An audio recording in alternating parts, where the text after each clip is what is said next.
Hello and welcome back to building the Belated 200-500 subscriber special. Now this is going to be a little bit different of an episode because I am not doing this commentary for this episode live like I normally do, but rather I am commentating over the recording of the episode. And the reason for this is because if you saw my update video last week, my microphone died, or possibly it was just a bad audio driver update that caused it. Still not fully sure which, but I seem to have it working again. Excuse me. So today we're basically just going through all the satellites in this area and filtering them for the US side, at least. For whatever reason, I wasn't able to get the Chinese satellites to show up, and I don't know why. Sue me. So I have to look into that next time. But here you can see I'm doing a satellite pass prediction over the area, and I have it limited for 2 days. So basically, what'll happen here is that as we'll go down the list, and we'll basically eliminate every anything that's not within. What is that? Oh, chart. Okay. We're basically going to eliminate anything that's not going to show up within the next 24 hours. And thankfully, Notepad works for this. You can actually, yeah, I both love and hate how Notepad will open up like your existing tabs, kind of like Notepad++ actually does, which is probably where they got the inspiration for regular old Notepad, but honestly, I think for Notepad, and even Notepad++, I could do without that feature. Yeah, so here, you see me typing the stuff in, and eventually I get tired of it, and the inspiration hits me that, hey, maybe I can import it as, like, a chart, and as it turns out, I can. Let's see how long it takes me to get, Actually, it took me a couple minutes, I think, before I got fed up with this. Just because I looked at how many satellites there were, and it's like, okay, we're not doing this shit. But so yeah, basically the goal of this is to reduce any satellite, because this scenario is going to take place at most over the course of like 24 hours. So it doesn't pay to have satellites that aren't going to be over the combat zone within those 24 hours. It just bogs down the scenario without adding to it. So this is another scenario optimization thing we're kind of going through. And we do eliminate probably like half of the satellites, so it should be a decent bump to scenario performance, even with all the extra missile carriers and ships and aircraft that we might be adding to the scenario over the original one. Because I am horrible at fighting scope creep, we should be able to get some enhanced performance out of it. Especially objects like satellites, I would imagine take a fair bit of calculations, extra calculations. Oh, that hits the spot. Anyways, as you can see, I'm still typing along, so I haven't gotten that sick of it yet, apparently. I skip over this, but I do kind of want the video in its entirety, just so if people are super interested, they can see what satellites are being included and which ones are being thrown out. There's also one satellite in particular that we're going to go over in detail, because I didn't even know CMO had it, and I don't even know if we'll be able to use it as a consumer of yeah, this must be where I'm like, holy shit, that's a lot of entries. It does not pay to type this out.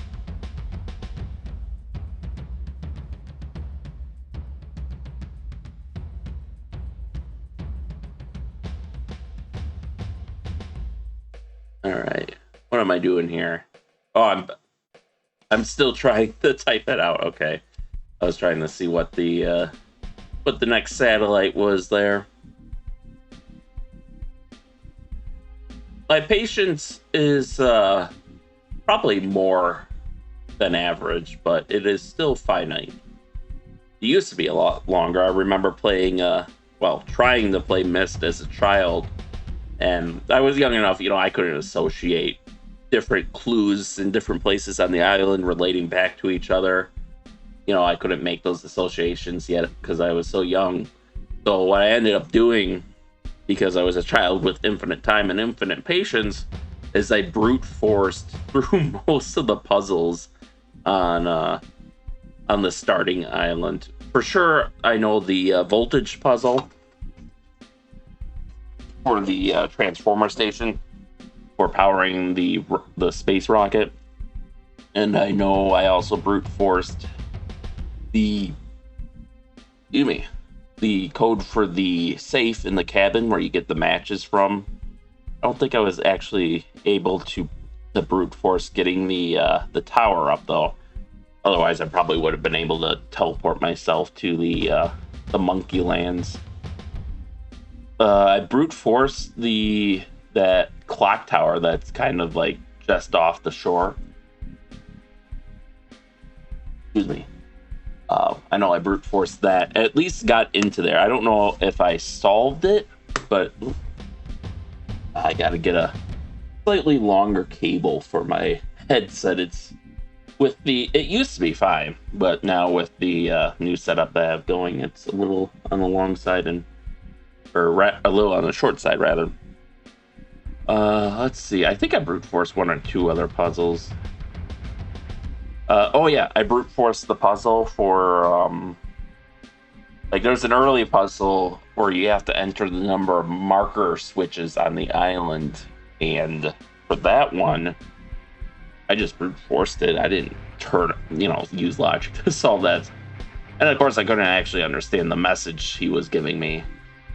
So yeah, that's what infinite time and patience will get you. And like for example, the safe in the cabin, that's a 3-digit code, and you can have 0 through 9 in there, so that's 999 possible combinations right there. Maybe 1,000 if you include 000. But yeah, it is. I don't have the patience for that anymore. But I did used to have a ton of patience when I was a kid to do that sort of thing. Okay, I've got to be getting close to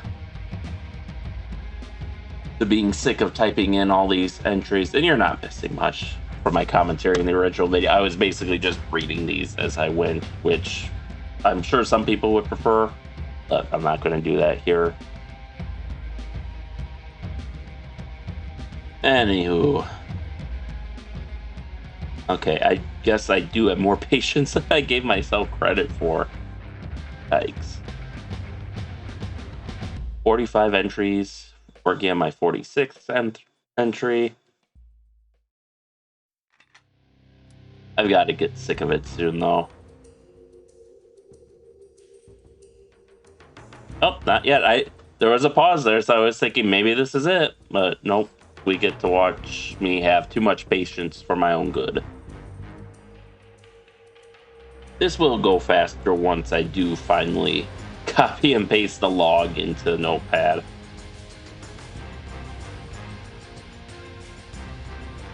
Entry 49.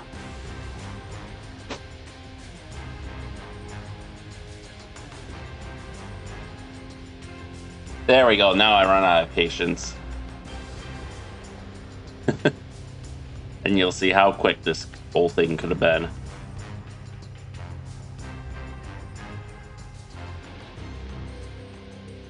There we go. It works. So then, I don't know why I felt the need to switch to China for this. Or switch. Oh, I know. I switched to the United States. What am I looking for? Oh, right. I was going to get a list of the... Nope. Okay, I was getting the platform list.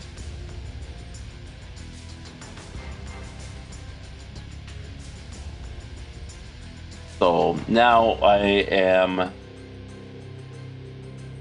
Yeah, I think the OOB is where I need to go. Yep. So now what I'm doing is, now that I have my list, I'm basically going into the order of battle, and there I can sort. I can sort by type, so I can filter it to just show the satellites. And here we have all the satellites that are going to cross over within 24 hours. So I can basically just do a correlation of, hey, look for this satellite. Does it show up in this list? If it does, keep it. If it doesn't, delete it. And that's probably going to be in the next 15 minutes or so.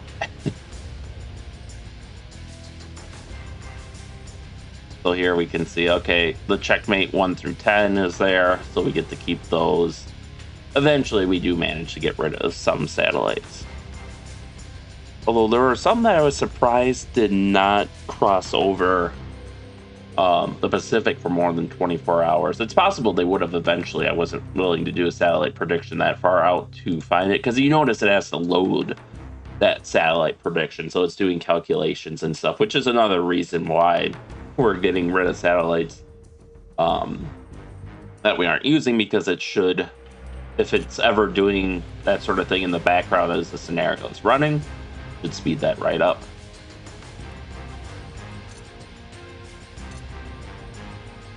And I think most of this first batch of satellites we keep.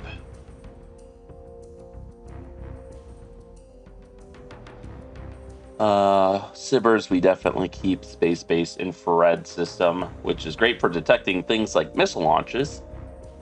Although last time they didn't detect the launches for those anti-ship ballistic missiles. So okay, so there's our first satellite that we're deleting, which just click on it, delete.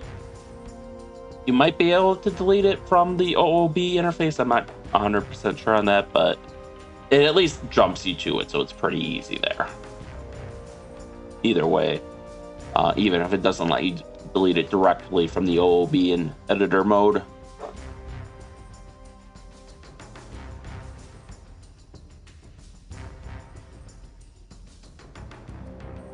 So there's our next satellite. And you can see it even breaks down the satellites into categories. So this is MASINT, which I believe stands for Measurement Intelligence.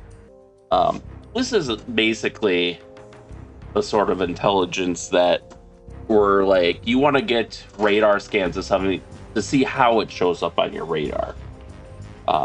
And that's what they can kind of do for, like, you might see in the AWACS how they have for their non-cooperative target recognition. They can do things like, based on the radar return, they can figure out like the size of the engine blades in an aircraft, and base that on measurement intelligence that was taken previously, and be like, oh, blades of this size and this length between the blade, well, that's going to be a MiG-29 or something like that, you know?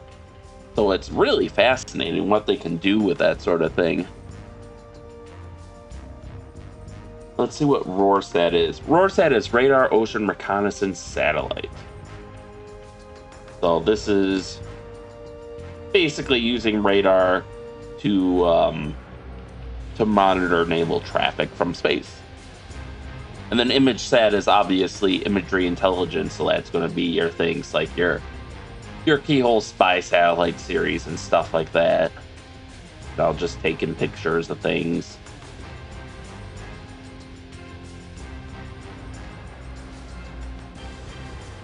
And then I can talk about the others as they come up on screen.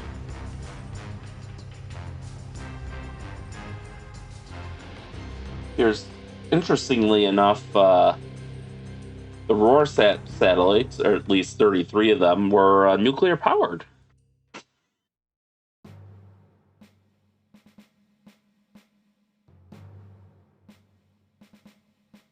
And they're actually pretty old. The last US-A satellite was launched in 98, or 88, sorry.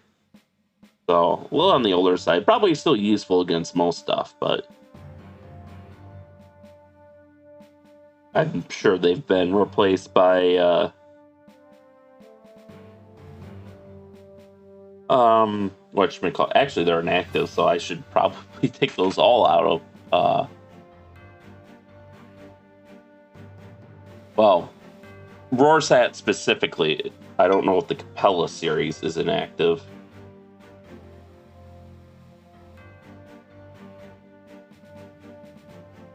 Which I will look up now, actually. No, I guess they're owned by Capella Space, and they just use the same radar ocean surveillance or whatever designation, but or radar ocean reconnaissance or whatever that was. So those are actually all active. They're not the original Roarsats. ELINT is obviously electronic intelligence, so that's just picking up enemy radar or comm signals. And then NOS is let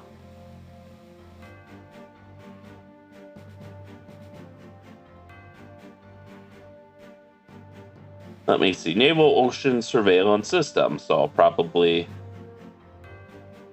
kind of a complement or replacement to the original Roarsats. Main purpose was tactical geolocation of Soviet Navy assets during the Cold War. And I imagine some of these are still in service.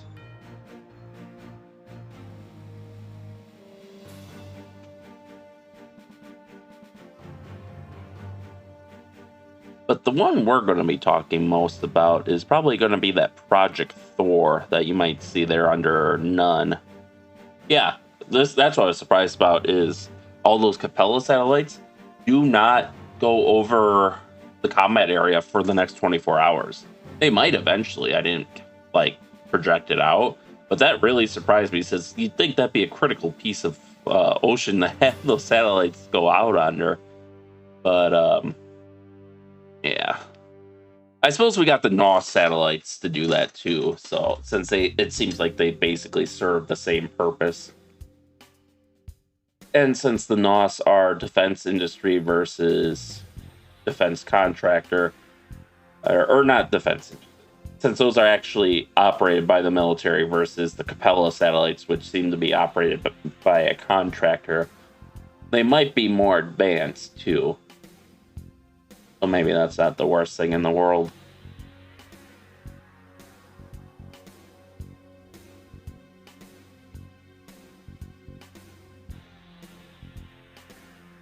So we should be almost through the image sats now.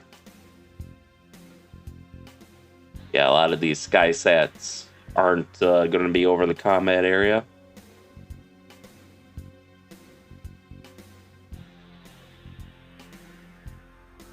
And then we have the keyhole satellites, which honestly, for our purposes, probably aren't going to be the most useful.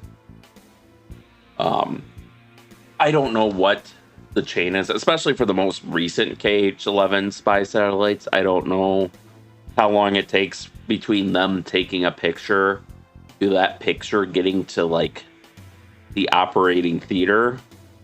But I imagine it's a fair bit of time. At least at a minimum, I can't imagine it'd be shorter than half hour or an hour if it was super high priority stuff. But in reality, I could also see it being days too, just because of all the hands it has to pass through before it ends up where it needs to go and that sort of thing. Obviously, I don't truly have an idea because I'm not military, I'm not a spook. But that would be my guess.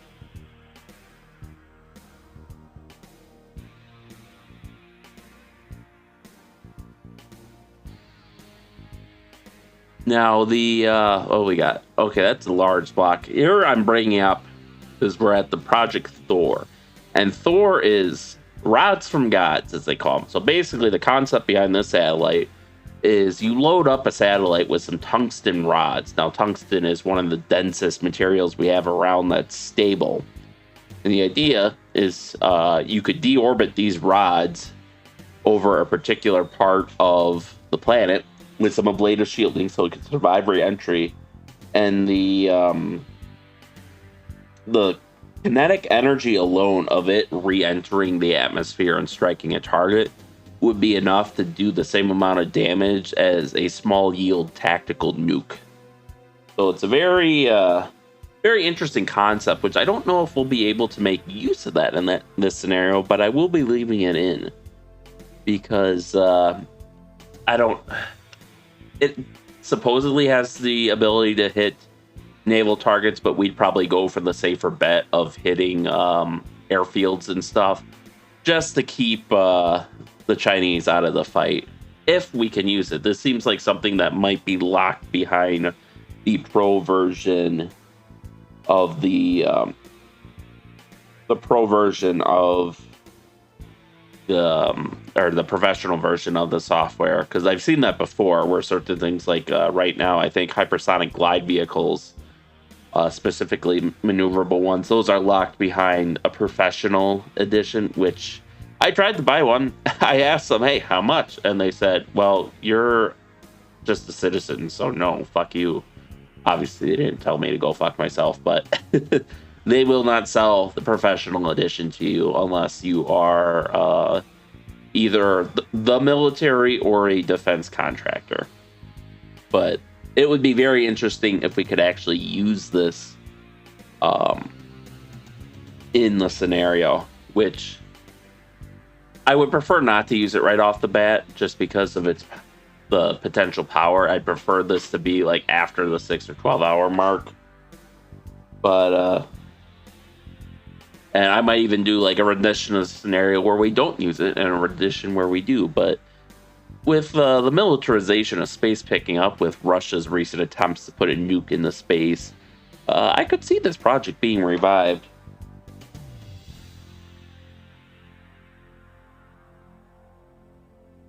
But I guess we'll have to see about that. But yeah, so this one we can see has 6 hypervelocity rods.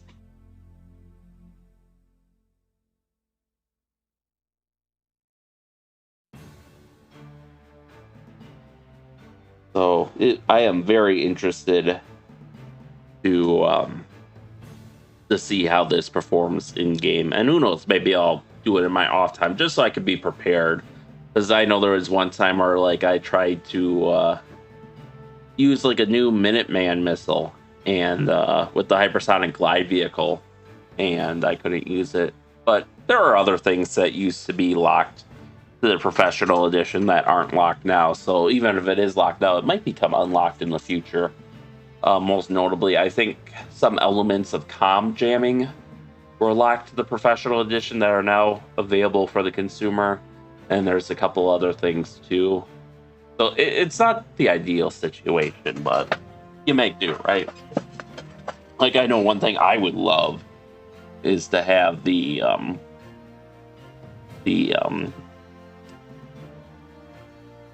whatchamacallit, the database editor unlocked, so I can make my own entries, which you mean just for my own scenarios. Like, I'm not interested in making anything super overpowered or anything like an F-14 with unlimited range and death lasers that go out to 100 miles and that carries ICBMs. Like, I'm not interested in making that kind of thing. I'd rather just do kind of like what ifs, you know. And to their credit, they've gotten better about including those what ifs. Like, what if the F-14 was selected for the Navy's Advanced Tactical Fighter replacement when that program fell through instead of the Super Hornet? Or what if the Navy Advanced Tactical Fighter program didn't fall through? You know? And they've actually done a pretty good job of making those types of entries. Although even the ships, like, I remember one of my big complaints was there wasn't like a nuclear powered CCGX, and now I think there is. So they're getting better with that. That's the kind of thing I would use that database editor for, is just those hypotheticals, because I do love playing with hypotheticals. Or, you know, what if submarines, like, what if the Virginias had 6 tubes instead of 4 up front? Or if U.S. submarines still had 2 tubes aft? Or even just what if the torpedo launchers on Western ships were for heavyweight torpedoes instead of lightweight torpedoes? having a U.S. destroyer launching the Mark 41 ad cap instead of like the Mark 48 or the Mark 50, so it has extra range and stuff. That kind of thing. And I mean, you even see it in this scenario where I have the Ospreys as serving in the anti-submarine role. Obviously, that platform does not exist in real life, but it does in this scenario thanks to a database editor, which that's them, not me, but that is the kind of things I would do with it. All right, so we got SIGINT, which is Signals Intelligence, which is kind of like ELINT in a way. So we should be getting to the end of the list once we get through the NOS satellites there. Which just makes me think of, NOS, you have nitrous oxide, like you get at the dentist, right? And you have nitrous oxide, like, for your, supercharging your race car engine or whatever. And then there's NOS, the energy drink, which is what my mind immediately goes to when I hear NOS, so.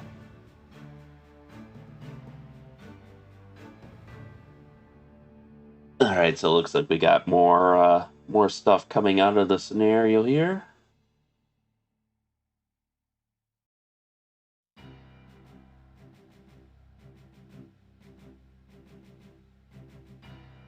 Let's see. We're on USA 23. Where is that in here? We're about 2/3 of the way through this list.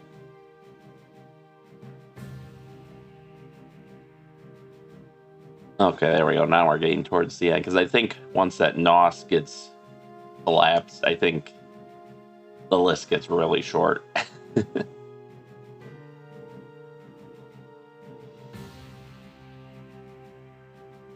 Yeah, because now you can see facility is next. So that SIGINT list is the last of the satellites we have to go through. So we're on 76 and 77. There we go. Yeah, so we've got, what, maybe a dozen satellites left. And yet somehow I managed to take another 10 minutes to do it, apparently.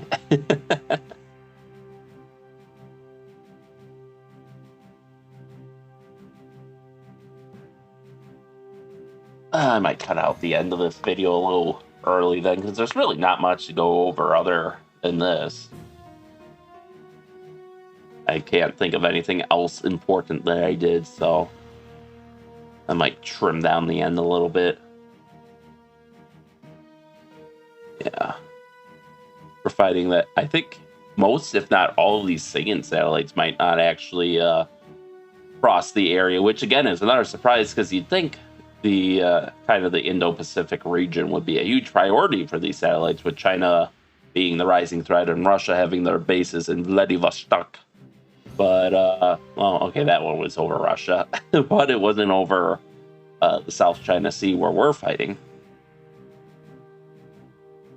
I think eventually here I see so many of these getting deleted in a row that I just decide to look up, okay, 184, 200, 202, 223, and see that, okay, none of them exist. Yep, okay, did that. Now, so basically, we're going to delete all of those. So that trims down the number of satellites we have to deal with by a ton. Yeah, see, like that one's going over China, but it misses our area. Apparently, I don't know if the effect just isn't wide enough or what's going on there.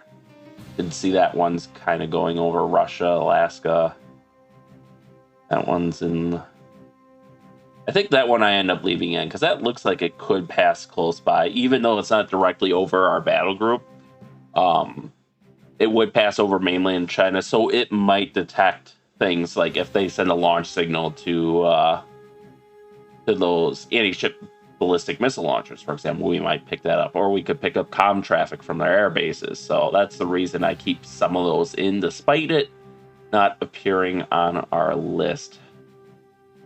So there we go. That is all the US satellites filtered. And at this point, I'm pretty sure I try to look for the Chinese, like basically a list of Chinese satellites to pass through. And for some reason, I can't find it, which I've got to see how that works. Because you can see you click on satellite pass predictions, and then you click on where you want to see those past predictions. So I do another prediction set as the USA, thinking, well, I did it as China, and it gave me the USA satellites. So let's do it as USA, and surely it would give me Chinese satellites, right? But no, it just gives me the USA satellites again, and literally none of them are from China.